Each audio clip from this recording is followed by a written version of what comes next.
আপনাদের ভক্ত রয়েছে তারা অচিরে মানে আপনাদের ফলো করে সেই ব্র্যান্ড বা সেই জিনিসের উপরে তারা চোখ বন্ধ করে কিনে নেয় আপনাদের উপরে বিশ্বাস করে। তো এখানে যদি যারা ক্রেতা রয়েছেন তারা যদি প্রতারিত হয় এর দায়ভার আপনাদের উপরে বর্তায় কিনা? দেখেন একটা ফ্রি ফ্র্যাঙ্ক কথা বলি, হ্যাঁ জি,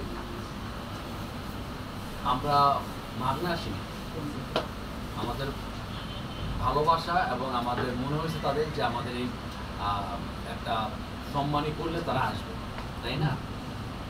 আপনারা যে ইয়ে করতেছেন, ভিডিওগুলো করতেছেন, অবশ্যই আপনাদের পেজ দিবে ডলারের আশায়, স্বার্থ সব জায়গায় থাকে। এখন আমার বিশ্বাস এই জায়গাটা আসলে কোনো প্রতারিত হওয়ার চান্স নাই।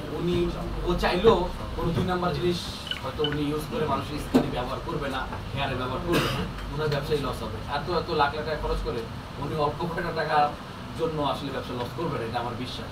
আর আমরা যেখানে যাই আমাদের বিশ্বাস করে নেয় এবং আমরা যে জায়গায় যাই আমরা ওই জায়গাটা বুঝে শুনেই যাই, চেষ্টা করি। এবং আরেকটা প্রশ্ন রাখতে চাই, আপনি মানে আলাদা না ভাই দেখেন, প্রত্যেকটা মানুষেরই না যারা চুল কাটায় বা যারা সেলুনে যায় একজনের উপর ডিপেন্ড করে যায়। একজন থাকে কিন্তু ধরেন যে আমি এই সিটি ক্লাব যে এখানে একটা সেলুন আছে মার্জিন, এখানে আজহার আছে, কুমার ভাই আছে, তারপরে আরো আগে থাকতে জালা ছিল। তো এখন আজহার আমার হেয়ার আমার সাইডে যা যা আছে সব কিছু সেট আপ করে দেয়।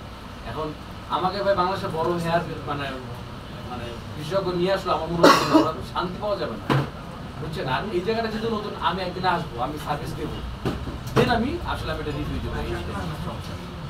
যারা আপনার ভক্ত রয়েছে তারা তাদের উদ্দেশ্যে কি বলার আছে? ভক্ত ভাই ব্রাদার যারা আছেন আসবেন, এখানে আসবেন, এখানে এসে বসে বসে বেচারা করে দেখবেন। আচ্ছা, আর একটা প্রশ্ন রাখতে চাই ভাই,